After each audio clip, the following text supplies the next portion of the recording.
नमस्कार दोस्तों, TVM study channel पर आपका स्वागत है।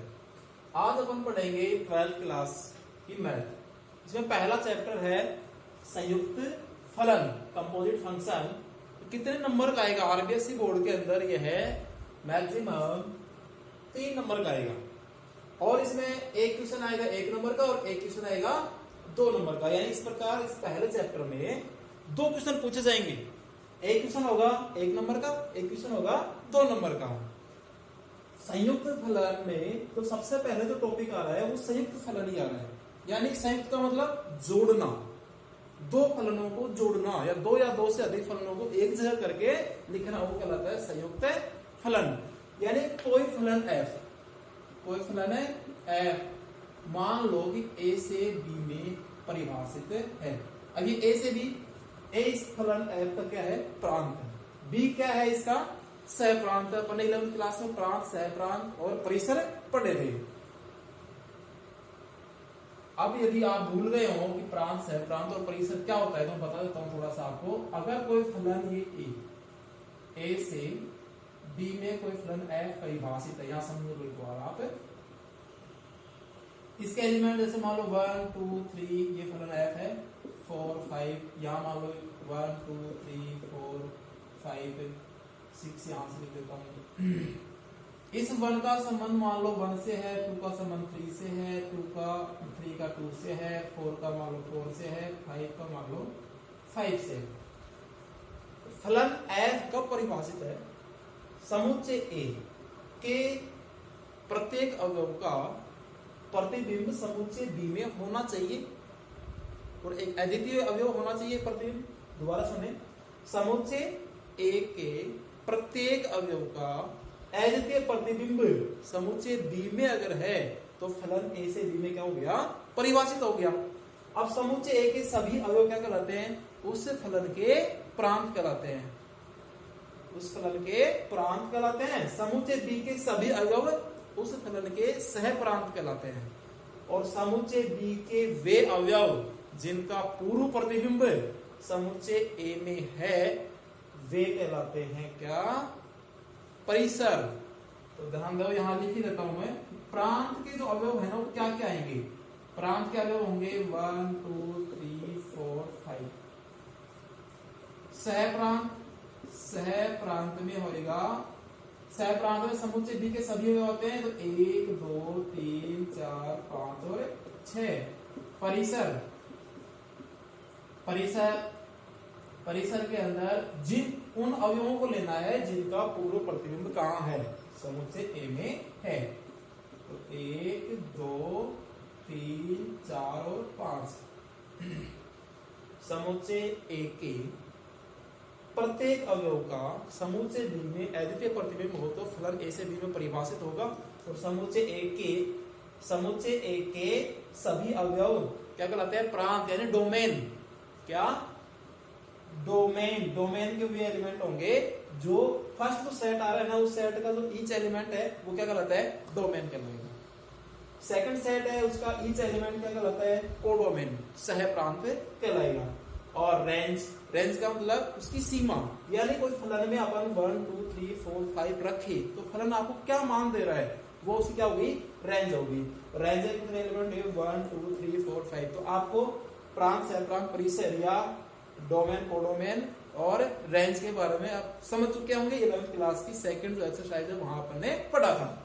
अब यहाँ आते हैं संयुक्त फलन। फलन A से B में यदि कोई परिभाषित है और मान लो कोई G फलन ऐसा है जो B से C में परिभाषित है। अपन को फलन F और G का संयोजन करना है। संयोजन क्या कहलाएगा? संयुक्त फलन कहलाएगा। ये सेट मान लो A है, यहां पे मान लो B है और ये आपका C है। A से B में फलन A परिभाषित है और B से C में फलन है G परिभाषित है। अब यहां पे मान लो कि ये x इसमें पुट किया तो fx बन गया, यहां करेंगे तो gfx बन गया। x था, यानी हम अपनी ओर से जो वैल्यू रखते हैं वो प्रांत के अवयव होते हैं।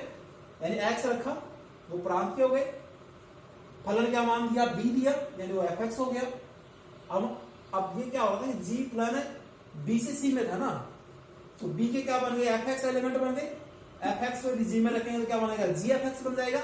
इस प्रकार क्या हुआ कि तीसरे समन बन गया, यानी जो मीडिएटर था ना वो हट गया है, क्या आ गया, ए से सी में कोई फलन है परिभाषित हो गया, ये फलन आ गया आपका जी ओ एफ। ये हो गया दो फलनों का संयोजन। एक बार दोबारा देख लें कि फलन एफ ए से बी में परिभाषित था, जी बी से सी में परिभाषित था। कंपोजिट फंक्शन के अंदर यहां एलिमेंट ए लिया, बी लिया और सी लिया, यानी ये जो सेट ए, सेट बी और सेट सी है। सेट ए के जो अवयव हैं वो अगर हम फलन एफ में रखेंगे तो आपको फलन एफ एक्स मिलेगा, यानी हमने एक्स रखा तो क्या मिला, एफ एक्स मिला। अब क्या कह रहा है, जी फलन जो है बी से सी में परिभाषित है, जी फलन है बी से सी में परिभाषित है। अब बी से सी में परिभाषित है तो बी का जो एलिमेंट हमने लिया वो क्या बन गया, एफ एक्स बन गया ना। एफ एक्स को यदि हम जी में रखेंगे क्या बन जाएगा, जी एफ एक्स बन जाएगा। यानी इस प्रकार फलन क्या है, जी ओ एफ। वो जी ओ एफ फलन किससे किसमें परिभाषित हुआ, ए से सी में परिभाषित हो गया। यानी जी ओ एफ फलन का जो प्रांत है ना वो क्या आ गया, ए आ गया, और सह प्रांत क्या आ गया, सी आ गया। उदाहरण के तौर पे अपन लेते हैं, मान लो कोई फलन एफ एक्स एफ आर से आर में परिभाषित है, यानी ए बी की जगह पर निकाल लिया आर। आर क्या होता है आपको पता है, वो रियल नंबर होता है। तो अब फलन एफ एक्स के बारे में लिख भी देता हूं, एफ एक्स बराबर मान लो 2x है, क्या है 2x, और जी फलन मान लो भी आर से आर में ही है, और एफ एक्स बराबर अपन मान लेते हैं कि यहां जैसे साइन एक्स है, और अपने को फलन क्या निकालना है, जी ओ एफ ज्ञात करना है, जी ओ एफ ज्ञात करना है। तो यहां देखिए जी ओ एफ निकालते तो क्या बना था अपने पास, जी एफ एक्स बना था। जी ओ एफ ये परिभाषित है या नहीं, हालांकि यहाँ पे ये परिभाषित है, जी ओ एफ निकल जाएगा क्योंकि प्रांत और सह प्रांत आर ही आ रहा है, एफ का भी आर है, यहाँ जी का भी आर है। ये कब परिभाषित है, कब परिभाषित होता है ये भी बता रहा हूं आगे। जी ओ एफ निकालेंगे तो जी एफ एक्स, देखिए दोबारा देखें एक बार, यहाँ पर एक्स रखा, क्या बना, एफ एक्स बना, यहाँ जी फलन के साथ में संयोजन किया तो क्या बन गया, जी एफ एक्स बन गया। इस प्रकार हमारे को प्राप्त होगा जी O F. G O F फलन किस में आया था, ए से सी में आ गया था, एफ फलन ए से बी में था, जी बी से सी में है।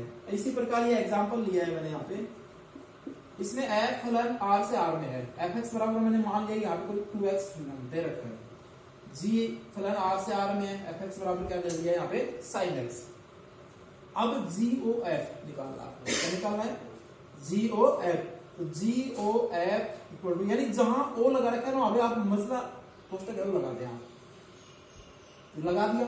एफ एक्स का क्या मान है, यानी एफ एक्स इक्वल टू क्या दे रखा है, ये दे रखा है 2x दे रखा है, तो यहां लिख दीजिए आप 2x, यानी gx, ये gx था, ये क्या है, gx है।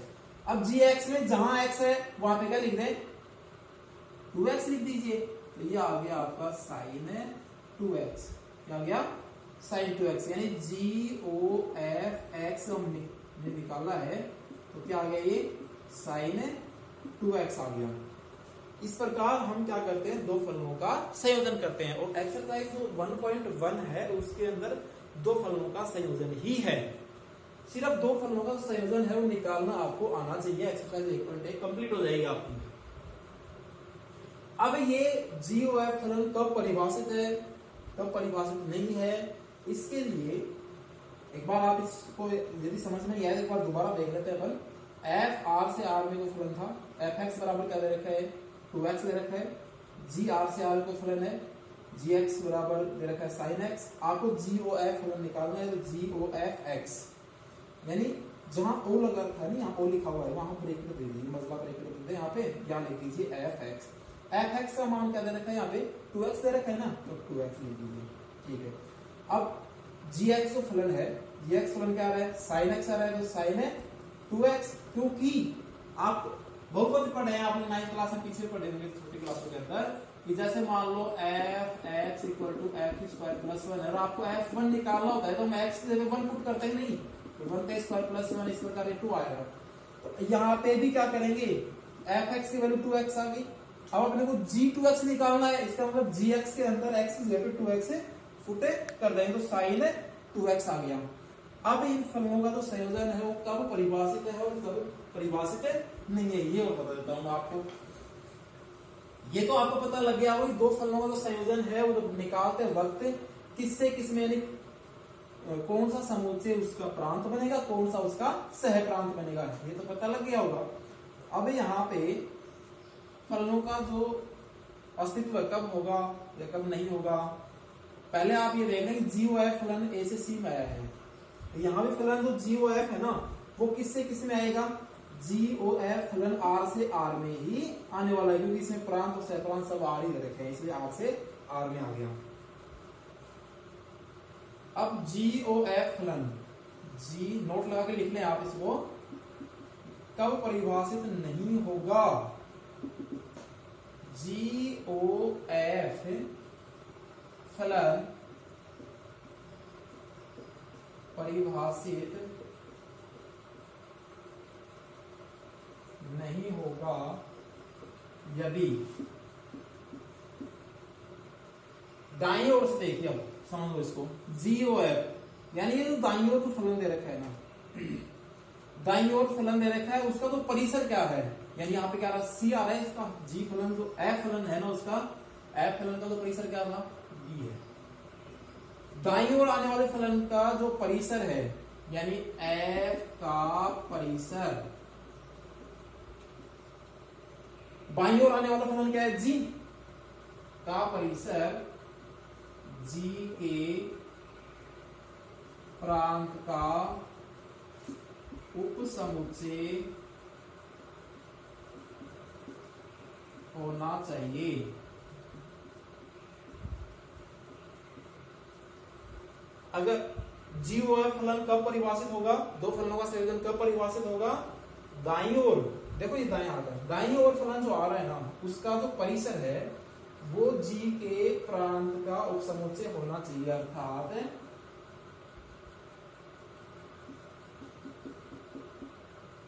F का परिसर सबसेट इक्वल G का प्रांत, ये होना चाहिए।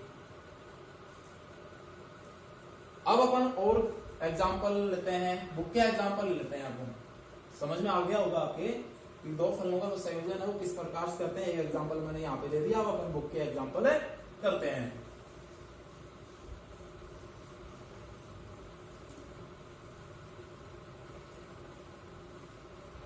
ये जो यहाँ मैंने नोट में लिखवाया है इसको आप अच्छी तरह से नोट कर लें, लिख लें।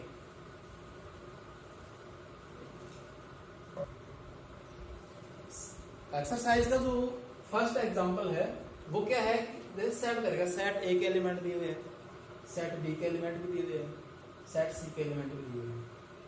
एफ जो फलन है वो ए से बी में परिभाषित है, इसमें परिभाषित है ए से बी में, और फलन जी है वो बी से सी में परिभाषित है। तो देखो F1 इक्वल टू क्या है, 4 आ गया, F2 equal to 4, F3 equal to 5, G4 equal to 8, ऐसा दे रखा है कि हमने ये जो 1 2 3 है ना वो सेट ए के एलिमेंट है, क्योंकि इसका जो डोमेन है फलन F का जो डोमेन प्रांत क्या है, डोमेन या प्रांत ए है। चलो इसको सॉल्व करते हैं। क्या दिया है, जो दे रखा है वो लिखें एक बार। ये दे रखा है कि फलन F ए से बी में परिभाषित है। पहले ये भी लिख लीजिए एलिमेंट सारे, सेट ए 1 2 3, सेट बी 4 5 और सेट सी 7 8 9। F फलन दे रखा है भाई ए से बी में परिभाषित है, और जी फलन दे रखा है बी से सी में परिभाषित है, और ये ऊपर देखो इन सबकी वैल्यू दे रखी है। आपको फलन निकालना है GOF। पहले तो आप ये चेक करें कि GOF फलन का क्या प्रांत होगा, क्या सह प्रांत होगा। अब यहां देखिए, पहले बाईं ओर देखिए, F फलन का अभी मैंने जो नोट में लिखवाया था वो तो GOF फलन उपस्थित है या नहीं, उसका विद्यमान है या नहीं, ये चेक करने के लिए बताया था कि दाईं ओर जो फलन होता है ना, दाईं ओर फलन F है, एफ फलन का जो परिसर है वो जी फलन के प्रांत का उपसमुच्चय होना चाहिए। अब ये फलन जी ओ एफ किससे किस में आने वाला है? एफ फलन का प्रांत क्या है देख के बताओ। एफ फलन का जो प्रांत है वो ए है। चलो ए। जी फलन का परिसर क्या है? सी है। तो इसका मतलब ये जो फलन है जी ओ एफ ए से सी में आ जाएगा। इसमें आ गया ए से सी में, यानी दोनों में कॉमन बी था वो कट गया। अब आपको जी ओ एफ फलन निकालना है। जी ओ एफ फलन में ए के जो एलिमेंट है ना वो देखते जाओ आप। ए का एलिमेंट देखो क्या है? 1 है। तो चलो 1 लिख देता हूं यहाँ 1, यानी ओ की जगह मजला कोष्टक देंगे आप। तो जी ब्रैकेट लगा दें यहाँ पे और एफ 1 लिखेंगे। अब इसमें दे रखा है जी एफ 1 की वैल्यू क्या है? 4 है ना, तो रख दीजिए इसमें जी 4। और जी 4 की वैल्यू क्या है? इसमें दे रखी है देखो जी 4 की वैल्यू 8 है। ये 8 आ गया। यानी जी ओ एफ के अंदर हमने 1 रखा तो आपको जी एफ 1 बना। जी एफ 1 की वैल्यू हमने यहां से रख दी, क्या भी 4 था तो जी 4 हो गया और जी 4 की वैल्यू 8 आ गई। अब निकालते हैं जी ओ एफ। ए का अगला एलिमेंट है 2, तो यहां देखो 2, ये हो गया जी एफ 2। क्या हो गया? जी एफ 2। एफ 2 की वैल्यू यहां से ऊपर से देखो क्या है? 4 है ना, तो यहां लिखो जी 4। और जी 4 की वैल्यू यहां देख लो क्या है? 8 है। अब निकालते हैं जी ओ एफ। अगला एलिमेंट ए का अगला एलिमेंट क्या है? 3 है, तो यहां रखिए 3। तो जी एफ 3 ये हो जाएगा जी एफ 3। एफ 3 की वैल्यू देखिए। एफ 3 की वैल्यू यहाँ पे 5 दे रखी है, जी 5। जी 5 में जी 5 की वैल्यू आप कितनी है? 9 है। ये लीजिए 9। हमने देखो 1 रखा तो अपने को फलन ने मान दिया 8, 2 रखा तो 8 दिया, 3 रखा तो 9 दिया। यानी जी ओ एफ फलन क्या आ गया? जी ओ एफ फलन क्या आ गया? इसको ब्रैकेट में लिख दें। यानी 1 रखा तो 8 मिल गया। फिर उसके बाद में 2 रखा तो 8 मिला, 3 रखा तो 9 मिल गया। ये आपका आंसर आ गया। सेकंड एग्जांपल के अंदर 2 फलनों का संयोजन ज्ञात करना है। सिर्फ 2 फलनों का संयोजन ज्ञात करना है। कोई फलन एफ एक्स बराबर दे रखा है साइन एक्स, एफ एक्स बराबर साइन एक्स दे रखा है। एफ फलन भी आर से आर में है। एग्जांपल नंबर 2 में यहां करवा रहा हूं। एफ फलन आर से आर में है और जी फलन भी आर से आर में ही है। और एफ एक्स बराबर लिखा हुआ है साइन एक्स। एफ एक्स बराबर क्या लिखा हुआ है? साइन एक्स लिखा हुआ है। और जी एक्स बराबर लिखा हुआ है एक्स स्क्वायर। जी एक्स बराबर क्या लिखा हुआ है? X square. आपको इसमें ज्ञात करना है जी ओ एफ और एफ ओ जी, ये निकालना है। दोनों निकालना है। जी ओ एफ यानी जी ओ एफ एक्स भी आप निकालते हैं, बस परिभाषित तो है ये। क्यों है? क्योंकि फलन एफ और जी का जो प्रांत और सहप्रांत है, देखो रियल नंबर है, यहाँ भी रियल नंबर है, यहाँ भी रियल नंबर है, इसलिए प्रांत और सहप्रांत यदि समान हो तो वे फलन उपस्थित जरूर होंगे, विद्यमान होंगे। यानी जी ओ एफ फलन किससे किस में आएगा? जी ओ एफ फलन है किससे किस में परिभाषित होगा? आर से आर में परिभाषित होगा।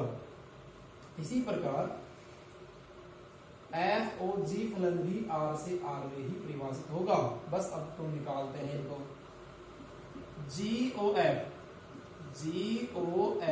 एक्स, जी एफ एक्स। एफ एक्स की वैल्यू क्या है? यहां पर देखो साइन एक्स है, तो जी साइन एक्स। अब जी एक्स कहां दे रखा है? जी एक्स दे रखा है यहाँ पे एक्स स्क्वायर ही रहा। क्या है ये? एक्स स्क्वायर है, तो साइन स्क्वायर एक्स आ गया। यानी जी ओ एफ एक्स क्या आ गया? साइन स्क्वायर एक्स आ गया। इसी प्रकार अपन निकाल लेंगे एफ ओ जी एक्स। जब आप एफ ओ जी एक्स निकालेंगे तो एफ जी एक्स लिख देंगे इसे यहां। अब जी एक्स देखो क्या है, ये एक्स स्क्वायर है, जिसका मतलब एफ एक्स स्क्वायर हो गया। और ये आ गया आपका एफ एक्स का मान क्या है, साइन एक्स है, इसका मतलब एक्स की जगह पे एक्स स्क्वायर पुट कर दो तो ये हो जाएगा साइन एक्स स्क्वायर। आपने क्या देखा कि जी ओ एफ एक्स निकाला वो तो है साइन स्क्वायर एक्स आ गया, और एफ ओ जी एक्स निकाला वो क्या है, साइन एक्स स्क्वायर है। तो दोनों इक्वल थोड़ी आ रहे हैं, इक्वल नहीं आ रहे हैं, तो इसका मतलब यहाँ पे अपन ये कह सकते हैं कि दो फलनों का संयोजन है वो क्रम विनिमय नियम का पालन नहीं करता है। क्रम बदलने पर उनकी जो वैल्यू है वो सेम नहीं आती है। यानी G O F X not equal है एफ ओ जी एक्स के। हालांकि प्रश्न में यही याद करवाएगा, F G O F X याद कीजिए और एफ ओ जी एक्स याद कीजिए। दो फलनों का संयोजन है वो क्रम विनिमय नियम का पालन नहीं करता है। देखो एक बार इसको दोबारा से देख लें।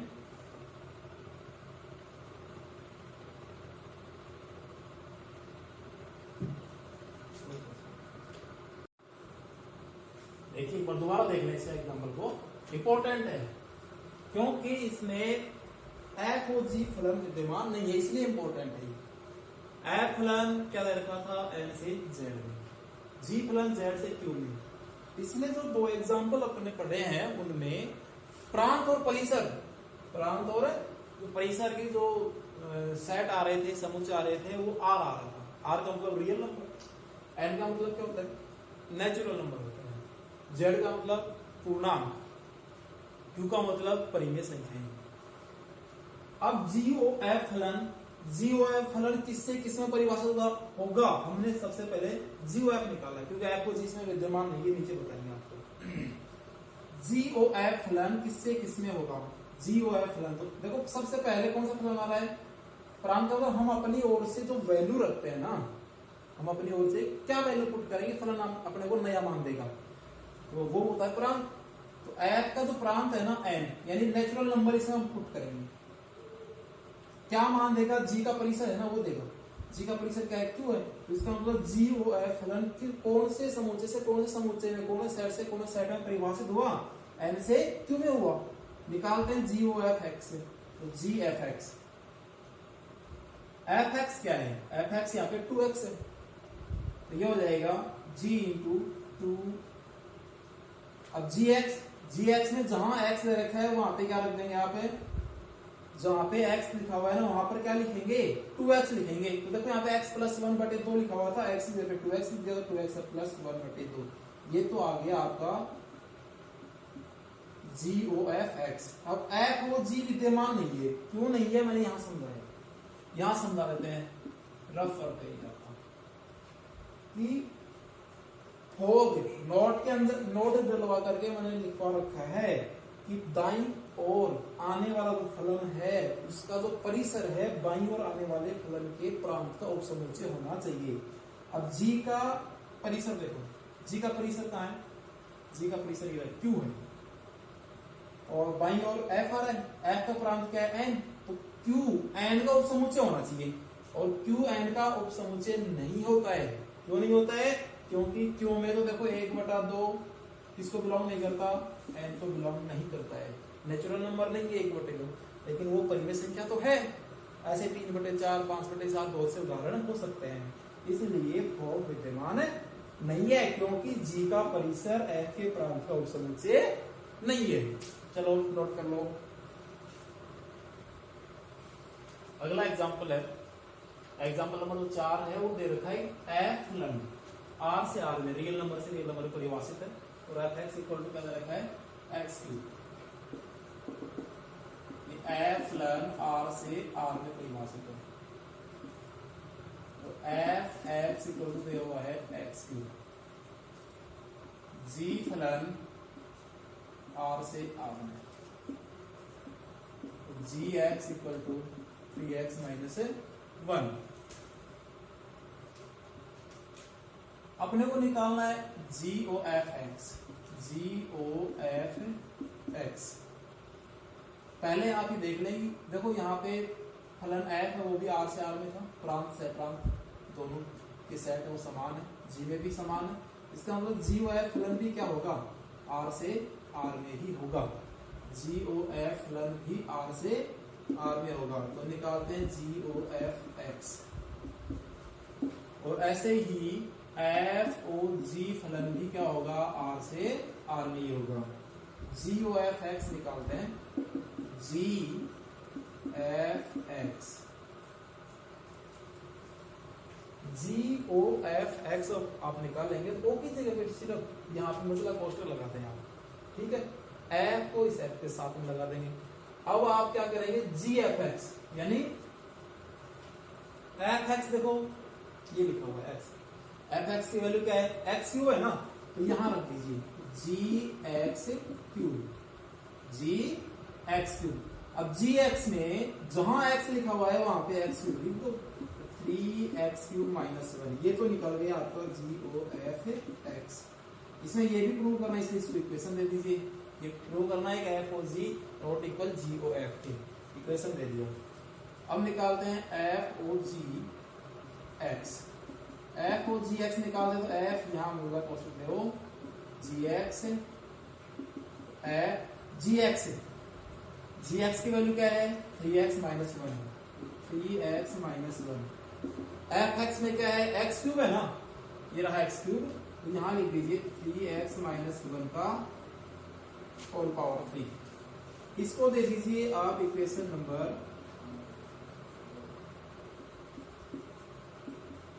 सेकंड। क्या देख रहे हैं आप, equation number first and equation number second से दोनों इक्वल नहीं आ रहे ना। Equation number first g o f x ज्ञात करवाया था, हमने निकाल दिया है, f o g x ज्ञात करवाया था, वो भी निकाल लिया है। फिर प्रूव करवा रहा है, सिद्ध करवा रहा है क्या, कि f o g not equal g o f के, f o g equation first और सेकंड से देखो समान थोड़ी है ये, 3x क्यूब माइनस 1 यहाँ रहा, 3x माइनस 1 का होल क्यूब आ रहा है, इसलिए ये इक्वल नहीं होंगे, तो g o f x not equal f o g x, ये सिद्ध हो गया।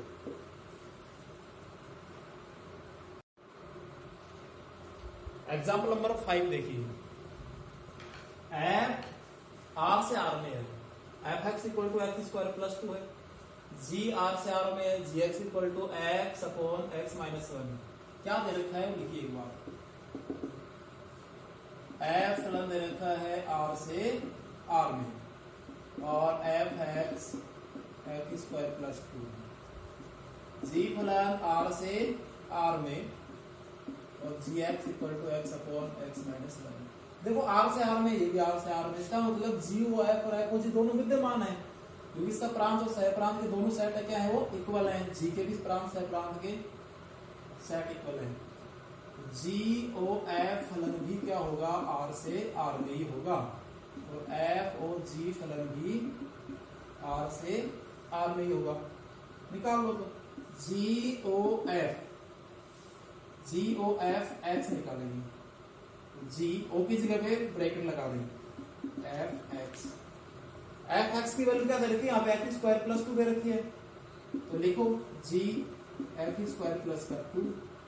अब g x फलन का आएगा, g x फलन में जहां x है वहां पे क्या लिखना है, एक्स स्क्वायर प्लस 2 लिखना है, तो लिखो एक्स स्क्वायर प्लस 2, ऊपर देखो यही था x, अपॉन में x माइनस 1 है, upon x square plus 2 minus 1, ये तो आ गया आपका g o f x। अब निकालना है f o g x, f o g x क्या करेंगे, f o की जगह पे ब्रैकेट दे देंगे, f ब्रैकेट g x। देखो इसमें g x की वैल्यू क्या है, x अपॉन ये है, तो लिख दीजिए f x upon x minus 1। अब फलन जो f x दे रखा है ना, वहां पे x की जगह पे x upon x minus 1 put कर दो, ये हो जाएगा x square upon x minus 1 का होल स्क्वायर और प्लस का 2। आगे भी इसको सॉल्व करना चाहते हैं तो इसका एलसीएम ले लीजिए, x माइनस 1 का होल स्क्वायर, ये हो गया x square plus 2 into x minus 1 का होल स्क्वायर। ये आपका फलन आ गया FOGX। Example number 6। छठा एग्जाम्पल क्या है, निम्न तीन फलन है, 3F G और H, तीन फलन है, तीन फलनों का संयोजन आपको संयोजन का साहचर्य गुणधर्म का सत्यापन करना है। अब तीन फलनों का तो संयोजन है वो साहचर्य गुणधर्म का पालन करता है या फिर नहीं करता है, ये प्रूव करना है आपको। एग्जाम्पल नंबर 6 में इंपोर्टेंट है ये फलन f क्या क्या दिया हुआ है, फलन f दिया हुआ है n से z0 और फलन f क्या लिखा हुआ है वो भी लिख लो, fx इक्वल टू है 2x। g फलन है वो दे रखा है z0 से q में और gx इक्वल टू क्या लिखा हुआ है 1/x। h फलन है q से r में और hx फलन लिखा हुआ है e की पावर x। अब तीन फलनों का अपने को संयोजन करना है, किन किन का कौन सा फलन कहाँ विद्यमान होगा वो, इसके लिए मैं यहाँ लिख लेता हूँ रफ में कि अपन ये सिद्ध करेंगे HOGOF में तीन फलनों का संयोजन हो गया। अब साहचर्य नियम क्या होता है, जैसे योग के लिए समझा देता हूँ आपको। तीन अवयव होते हैं a plus b plus c बराबर a plus b plus c, यानी तीनों में अपन क्या कर रहे हैं, योग ही तो कर रहे हैं। साहचर्य गुणधर्म ये होता है कि अगर ब्रैकेट में यहाँ लगा दो, यानी a और b को पहले जोड़े बाद में c के साथ में जोड़े। अगर ब्रैकेट में बाद में लगा देता हूँ, यानी b और c को दोनों को जोड़ो उसके बाद में a जोड़ो, अगर ऐसा करने पर बराबर आता है तो योग क्या करेगा, साहचर्य गुणधर्म का पालन करता है। ये तो योग संक्रिया के लिए बताया मैंने। अब ये संयोजन संक्रिया के लिए क्या होगा, संयोजन संक्रिया के लिए देखो HOGOF, एक बार ब्रैकेट यहां लगा दें, ये इक्वल होना चाहिए किसके, HOGOF। अब ब्रैकेट यहां दे दीजिए और ये आ जाएगा आपका साहचर्य गुणधर्म। दो फलनों का जो संयोजन है, तीन फलनों का संयोजन साहचर्य गुणधर्म का नियम का पालन करता है या नहीं करता है, ये चेक करना है। तो अब किस किस की जरूरत पड़ेगी वो देख लेता हूं। HOG फलन किससे किसमें होगा, पहले ये देखो। HOG फलन की जरूरत पड़ेगी, एक अपने को GOF फलन की जरूरत पड़ेगी। तो HOG फलन किससे किसमें होगा वो चेक करेंगे। HOG यानी G का परिसर, सॉरी प्रांत क्या है, Z0 है और H का परिसर क्या है, R है, यानी ये तो हो गया Z0 से R में HOG को। एक जरूरत पड़ेगी अपने को GOF की, GOF फलन किससे किसमें परिभाषित होगा, F का प्रांत n है, n, G का परिसर क्या है, Q है, तो ये हो गया n से Q में। और जरूरत पड़ेगी अपने को कि HOGOF, यानी कि अगर यहां ब्रैकेट लगाते हैं तो ये फलन किससे किसमें परिभाषित होगा। इधर जो आ रहा है दाईं हाथ की तरफ फलन F आ रहा है, तो F का प्रांत क्या है n, बाईं हाथ की तरफ क्या रहा है HOG का देखो R है परिसर, तो यानी HOGOF फलन किससे किसमें परिभाषित होगा, n से R में होगा। ऐसे ही HOGOF ये फलन किससे किसमें होगा, GOF का प्रांत क्या है, डोमेन है क्या है GOF का, तो GOF में क्या आ रहा है, n आ रहा है, तो ये फलन होगा n से। H का परिसर क्या है, H का परिसर R है, तो n से R, यानी दोनों फलन क्या हो गई, n से R में हो गई। अब ये इक्वल यानी साहचर्य गुणधर्म का पालन करते हैं या नहीं करते हैं, चेक करते हैं, निकालते हैं। HOGOF जहां पहले ब्रैकेट लगाओ और लगा दीजिए X, यानी FOG यहां ब्रैकेट दे दीजिए, यहां FX, FX की वैल्यू ऊपर से देख लो क्या है, 2x है, FOG 2x। अब फिर O को हटाना अपने को, जैसे O को हटाते हुए चलेंगे वैसे FOI वहां ब्रैकेट लगा दो, मतलब कोष्ठ लगा दो ना, तो G2x हो गया यहाँ पे। अब GX देखो, GX क्या है, 1/x है, इसलिए F 1/2x आ गया। अब एफ एक्स क्या दे रखा है, एफ एक्स क्या दे रखा है, एच आएगा यहाँ एच आएगा, एच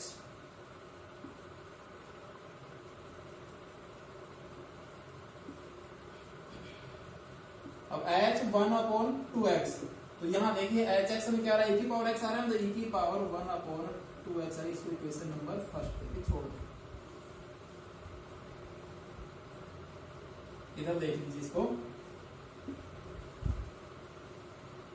यह आ गया एच ओ जी ओ एफ,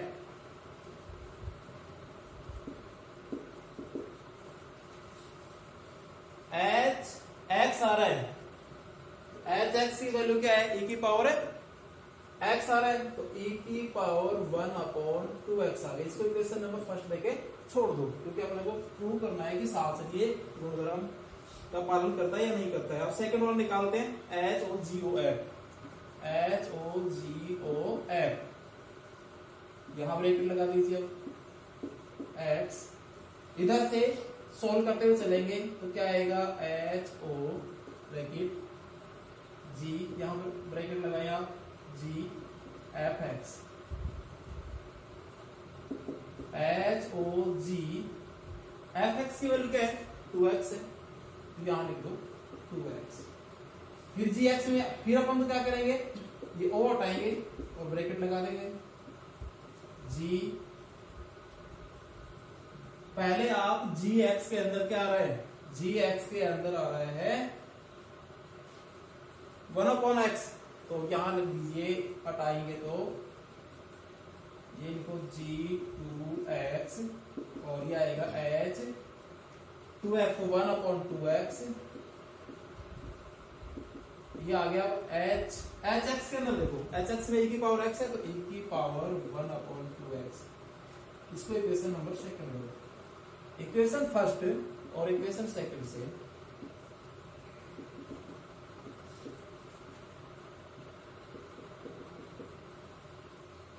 दोनों इक्वल है क्या, चेक करो। इक्वेशन नंबर फर्स्ट और इक्वेशन नंबर सेकंड, देखो ये e की पावर 1/2x आ रहा है, यहाँ e की पावर 1/2x आ रहा है।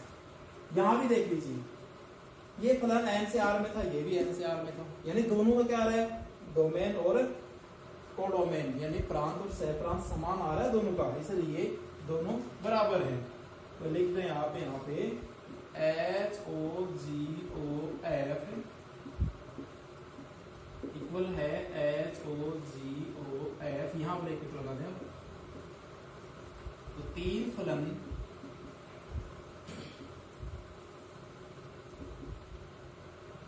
फलनों का संयोजन साहचर्य नियम का पालन करता है, ये सिद्ध हो गया। तो अपन ने आज फर्स्ट एक्सरसाइज की 1.1 से पहले जो 6 एग्जाम्पल दिए हुए हैं वो सारे सॉल्व कर लिए। अब आपके पास में जो बुक है उस बुक से 1.1 एक्सरसाइज के सभी क्वेश्चन आप आसानी से सॉल्व कर लेंगे, किसी भी क्वेश्चन में कोई दिक्कत आपको नहीं आने वाली है। और यदि मान लो कोई क्वेश्चन आपको पूछना है तो आप कमेंट बॉक्स के अंदर लिख करके बताइए, उसका वीडियो भी आपको उपलब्ध करा दिया जाएगा। धन्यवाद।